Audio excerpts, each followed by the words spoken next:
90 రోజుల కోర్సు పూర్తి చేస్తే చాలు 100% ప్లేస్మెంట్ సపోర్ట్ తో సాఫ్ట్వేర్ జాబ్ మీ సొంతం. వెంటనే కోడ్ జ్ఞాన్ డెస్టినేషన్ ని సంప్రదించండి. Welcome to Suman TV. నేను మీ సుమన్ టీవీ నాగ్. కేంద్ర ప్రభుత్వం ఒక చట్టాన్ని తీసుకురాబోతున్నట్లయితే మనకు తెలుస్తుంది. ఎవరికైనా సరే అప్పిచ్చిన తర్వాత అంటే జనరల్గా కొంతమంది వడ్డీ ఇంతని చెప్పేసి రైన్ చేసుకుంటారు, మన చేత పీడించుకు తింటారు. కొన్ని లోన్ యాప్స్ అయితే చాలా దారుణంగా ఉంటాయి. వాటికి సంబంధించినటువంటి వాటిలో ఒక చట్టాన్ని అమల్లోకి తీసుకురాబోతున్నట్లయితే తెలుస్తుంది. వాటికి సంబంధించినటువంటి పూర్తి వివరాలు ఏంటి అనేది ఈరోజు మనతో పాటు హైకోర్టు అడ్వకేట్ అలగిరి రవీంద్రనాథ్ గారు ఉన్నారు. అది వారి మాటలో తెలుసుకుందాం. Hello sir. హాయ్ అండి నాగరాజ్ గారు. సార్, కేంద్ర ప్రభుత్వం ఒక చట్టాన్ని అమల్లోకి తీసుకురాబోతోంది అనేటువంటి విషయం తెలుస్తుంది మనకి. ఎవరైనా అప్పు ఇచ్చినా లేదంటే అప్పు తీసుకునేటప్పుడు తెలియకుండా కొంతమంది ఎలా అంటే వడ్డీకి ఎక్కువ రైన్ చేసుకుంటూ ఉంటారు. దానివల్ల తెలియకుండానే సఫర్ అయ్యేటువంటి సిచ్యువేషన్స్ ఎక్కువ చూస్తాం మనం. ఎలా అంటే కొంతమంది వడ్డీ కట్టలేక జీవితాన్ని స్పాయిల్ చేసేసుకుంటూ ఉంటారు. వాటి నుంచి ఉపశమనం కోసం ఇలాంటిది ఒకటి తీసుకురాబోతున్నట్లయితే తెలుస్తుంది. దీనికి సంబంధించిన పూర్తి వివరాలు ఏంటి సార్? అప్పిచ్చినవాడు వైద్యుడు అన్నది ఒకప్పటి నానుడి. కానీ నేటి ఆధునిక సమాజంలో అప్పిచ్చినవాడు తీసుకున్నవాడు ఇద్దరు కూడా శిక్షార్హులు అని చెప్తుంది నూతనంగా ఏర్పాటు చేసినటువంటి చట్టంలో. ఇది యాక్చువల్గా డ్రాఫ్టింగ్ తీశారు. Unregulated regular of lending regularities అని చెప్పి ఒక యాక్ట్ 2025 యాక్ట్ ప్రకారం సెంట్రల్ గవర్నమెంట్ ఒక డ్రాఫ్ట్ కమిటీ ఏర్పాటు చేసింది. ఇందులో లెండింగ్ అంటే అప్పు ఎవరెవరు ఇవ్వాలి, ఎవరు తీసుకోవాలి, అప్పు ఇవ్వడానికి ఉన్నటువంటి అర్హతలు ఏమిటి అన్నది ఒక డ్రాఫ్టింగ్ చేస్తూ ఒక ముసాయిదా ఏర్పాటు చేసి ఆ ముసాయిదాని పబ్లిక్ డొమైన్లో పెట్టడం జరిగింది. సెంట్రల్ గవర్నమెంట్ యొక్క పబ్లిక్ డొమైన్లో. దీంట్లో 21 సంస్థలు అంటే ముఖ్యంగా భారతీయ రిజర్వ్ బ్యాంక్, అదేవిధంగా state bank of India, LIC of India, అదేవిధంగా మరికొన్ని నాబార్డ్ ఒకటి, అలాగే society, public societies, cooperative societies, ఇట్లా 21 సంస్థల తరపు నుంచి ఇవి రెగ్యులేటరీ అంటే ప్రభుత్వ యంత్రాంగం యొక్క ప్రభుత్వం యొక్క అజమాయిషిలో ఉన్నటువంటి అప్పు ఇవ్వడానికి అర్హత ఉన్నటువంటి సంస్థల లిస్టులో ఒక 21 లిస్టులు అందులో పెట్టడం జరిగింది. ఇంకా ఎవరెవరి ద్వారా అప్పులు తీసుకోకూడదు అన్నది కూడా ఒక డ్రాఫ్టింగ్ చేసి ఇది పబ్లిక్ డొమైన్లో పెట్టడం జరిగింది. ఇది కమింగ్ ఫిబ్రవరి 25 ఫిబ్రవరి 25 కూడా ఇది ఆ పబ్లిక్ డొమైన్లో ఉంటుంది. దీని మీద ప్లెబిసైట్ అంటే ప్రభుత్వం ప్రజల నుంచి కొన్ని రెజల్యూషన్స్ తీసుకోముందు ప్రజల యొక్క అనుమతిని తీసుకోవడం అని చెప్పి పబ్లిక్ డొమైన్లో పెట్టింది. ఎవరైనా ఉంటే కూడా దానిలో కంప్లీట్గా మనం అప్డేట్ చేసుకోవచ్చు మన యొక్క ఒపీనియన్స్ని కూడా. బహుశా ఈ కమింగ్ నెక్స్ట్ సెషన్స్ మార్చి ఏప్రిల్లో కూడా ఇది సెంట్రల్ గవర్నమెంట్ యాక్ట్గా కూడా రూపకల్పన చేసే అవకాశం ఉంటుంది. దీని ప్రకారం ఈ డ్రాఫ్టింగ్ కమిటీ ముసాయిదా 99% ఇదే రేపు ఫైనల్ లిస్ట్ అయ్యే కూడా అవకాశం ఉంటుంది. సో ఈ చట్టం ఏం చెప్తుంది అంటే ఎవరైనా సరే ఇప్పుడు నేను చెప్పినటువంటి ఈ 21 లిస్టులో ఉన్నవి కాకుండా లేదా ప్రభుత్వం ద్వారా అనుమతి పొందినటువంటి ఏవైనా సంస్థలు కాకుండా ఏజెన్సీలే కాకుండా వేరే ఎవరైనా వ్యక్తి ముఖ్యంగా అప్పు ఇవ్వడం నేరం, అప్పు తీసుకోవడంలో రికవరీ చేయడంలో కూడా ఏదైనా బలవంతంగా ప్రయోగాలు చేసినా, ముఖ్యంగా ఆ వ్యక్తి ఇంటికి వెళ్ళినా అదేవిధంగా ఆయన్ని ఫిజికల్ హెరాస్మెంట్ చేసినా, మెంటల్ హెరాస్మెంట్ చేసినా 3 సంవత్సరాల నుంచి 7 సంవత్సరాల వరకు కూడా ఒక శిక్ష ఉంటుంది అని చెప్తూ ఆ యొక్క ముసాయిదా కమిటీలో ఆ చట్టంలో కూడా చెప్పడం జరిగింది. ప్రధానంగా ఏంటంటే గ్రామీణ ప్రాంతాలు, పట్టణ ప్రాంతాల్లో చాలామంది ఏం చేస్తారంటే డైలీ ఇంట్రెస్ట్లు ఉంటాయి. డైలీ ఇంట్రెస్ట్లు అంటే మార్నింగ్ ఒక 1000 రూపాయలు ఇచ్చుకుంటూ, ముఖ్యంగా వెండర్ షాప్స్లో మార్నింగ్ 1000 రూపాయలు ఇంట్రెస్ట్కి ఇస్తే అందులో 100 రూపాయలు కట్ చేసి 900 రూపాయలు మాత్రమే మరలా ఇస్తారు. ఈవినింగ్ వచ్చి మళ్ళీ అందులో 1000 రూపాయలు కలెక్ట్ చేసుకున్నటువంటి కొన్ని వందల వేల నుండి లోకల్ అంటే పబ్లిక్లో ఏం చేస్తారంటే జస్ట్ ఒక చిన్న చిట్టా పొద్దు పాస్ పుస్తకం ఉంటుంది. పాస్ పుస్తకంలో పొద్దున కూడా వస్తారు, పేమెంట్ ఇచ్చుకుంటూ వెళ్తారు, ఈవినింగ్ రికవరీ చేసుకుంటూ వెళ్తారు. అలాగే వీక్లీ చేసేవాళ్ళు ఉంటారు, మంత్లీ చేసేవాళ్ళు ఉంటారు. ఆ ఇచ్చే వాళ్ళకి ఎక్కడ కూడా పబ్లిక్ నుంచి గవర్నమెంట్ నుంచి ఎటువంటి లైసెన్స్ లేకుండా వాళ్ళు ఇస్తూ ఉంటారు. అంటే ఆ వ్యాపారం చేసుకోవడం నిమిత్తం చాలా చోట్ల ఇది ఒక అసంఘటితంగా జరుగుతూ ఉంటుంది. దీనికంటే ఒక రెగ్యులేషన్ యాక్ట్ అంటూ లేదు మనకి. దీనివల్ల చాలామంది వ్యాపారాలు చేసుకుంటుంటారు.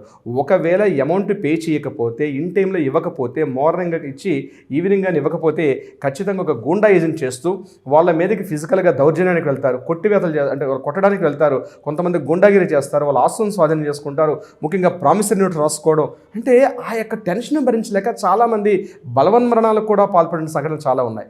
ఇది విలేజ్ల్లో పట్టణాలు జరిగితే మోడర్న్గా వచ్చినటువంటి మొబైల్ ద్వారా మరికొన్ని లోన్ యాప్స్ వచ్చాయి. ఈ లోన్ యాప్స్లో ఏం చేస్తారంటే జస్ట్ స్టూడెంట్స్ కావచ్చు, చిన్న సాఫ్ట్వేర్ ఉద్యోగులు, చిన్న ఉద్యోగులకు ఏం చేస్తారంటే ఒక 10,000 రూపాయల వరకు, ఒక 20,000 రూపాయలు స్మాల్ అమౌంట్సే.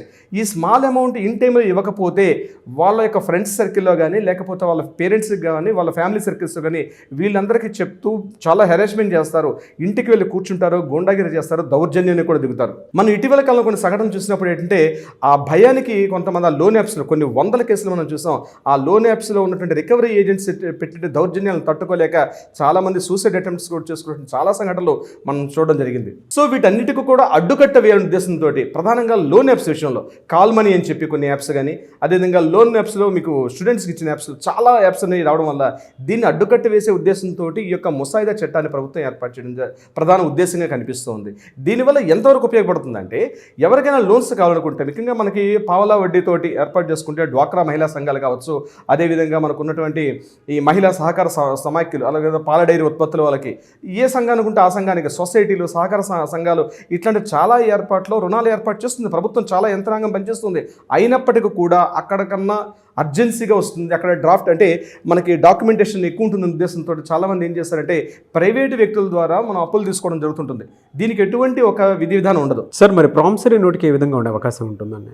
అంటే ఈ ప్రాసెస్లో లీగల్గా ఏంటంటే ప్రామిసరీ యాక్ట్ అని చెప్పి ప్రత్యేకంగా ఒక యాక్ట్ కూడా ఉంది.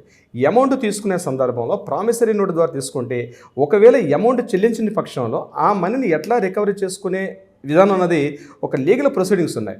ఒకవేళ దానికి తగ్గట్టుగా ప్రామిసరీ నోట్కి ఎగ్నిస్ట్ చెక్స్ తీసుకుంటాం.